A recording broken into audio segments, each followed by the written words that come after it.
Assalamualaikum warahmatullahi wabarakatuh. Selamat pagi anak-anak soleh dan solehah. Bertemu lagi dengan Ibu Rizka dalam pelajaran tematik. Kali ini kita akan belajar tematik tema 4, subtema 2, muatan IPS KD 3.2 dan 4.2 dengan materinya interaksi sosial dalam pembangunan sosial budaya. Sebelum mulai pembelajaran kita kali ini, alangkah baiknya kita membaca basmalah bersama-sama. Bismillahirrahmanirrahim. Baik, tujuan pembelajaran kita kali ini, setelah pembelajaran diharapkan siswa mampu yang pertama memahami interaksi sosial dalam pembangunan sosial budaya. Yang kedua, menjelaskan interaksi sosial dalam pembangunan sosial budaya. Langsung saja ke materinya. Anak-anak, interaksi manusia dengan lingkungan alam dan lingkungan sosial dilakukan untuk pembangunan menuju masyarakat yang lebih sejahtera. Pembangunan sosial budaya adalah suatu proses perubahan sosial budaya yang bertujuan untuk meningkatkan taraf hidup masyarakat. Pembangunan sosial budaya dilaksanakan di beberapa aspek antara lain. Yang pertama, pembangunan dalam aspek bahasa sebagai identitas bangsa. Di dalamnya kita akan membahas tentang bahasa Indonesia diajarkan di sekolah.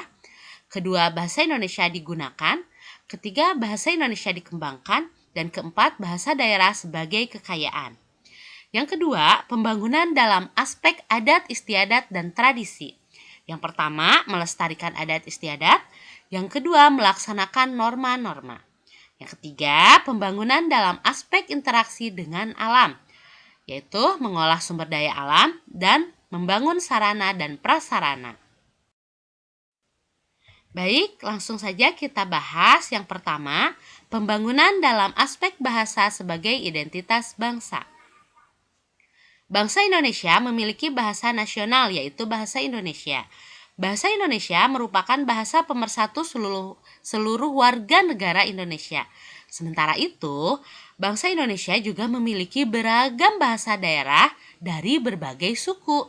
Pembangunan dalam bidang bahasa antara lain sebagai berikut. Yang pertama, bahasa Indonesia diajarkan di sekolah. Tujuannya adalah agar semua warga negara Indonesia dapat berkomunikasi menggunakan bahasa Indonesia dengan baik dan benar. Yang kedua, bahasa Indonesia digunakan di sekolah, lembaga pemerintahan, dan tempat umum sebagai alat komunikasi utama.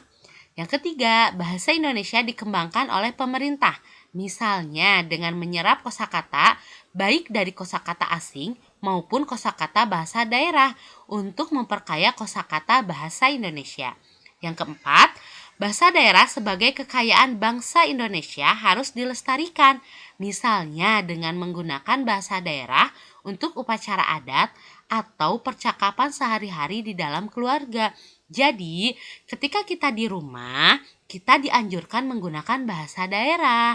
Tapi kalau kita sedang di tempat umum, di sekolah, di lembaga pemerintahan, kita dianjurkan untuk menggunakan bahasa Indonesia. Itu pembahasan tentang pembangunan dalam aspek bahasa sebagai identitas. Selanjutnya, kita akan membahas pembangunan dalam aspek adat istiadat dan tradisi. Dalam adat istiadat dan tradisi, terdapat norma-norma yang mengatur perilaku masyarakat di suatu daerah. Misalnya, tata cara upacara pernikahan, tata cara pemakaman warga, serta tata cara menghormati orang yang lebih tua atau yang dituakan. Pembangunan dalam aspek adat istiadat dan tradisi antara lain sebagai berikut. Yang pertama, melestarikan adat istiadat di suatu daerah, misalnya melakukan upacara adat sesuai dengan tata cara adat tersebut. Kedua, melaksanakan norma-norma yang terdapat dalam suatu adat istiadat, misalnya warga masyarakat yang lebih muda menghormati orang yang lebih tua atau yang dituakan. Seseorang akan diterima sebagai warga yang baik apabila ia mampu menyesuaikan dan melaksanakan norma-norma tertentu, norma tersebut. Jadi kita kalau mau diakui, kita harus bisa menyesuaikan dan melaksanakan norma-norma di lingkungan sekitar. Pembahasan yang ketiga yaitu pembangunan dalam aspek interaksi dengan alam. Manusia memanfaatkan alam untuk diolah dan digunakan untuk memenuhi kebutuhan hidup. Manusia menggunakan berbagai teknologi modern untuk mengolah hasil alam. Selain memanfaatkan alam, manusia juga harus melestarikan alam. Pembangunan dalam aspek interaksi dengan alam antara lain sebagai berikut. Yang pertama, mengolah sumber daya alam, misalnya mengolah kayu dengan teknologi modern.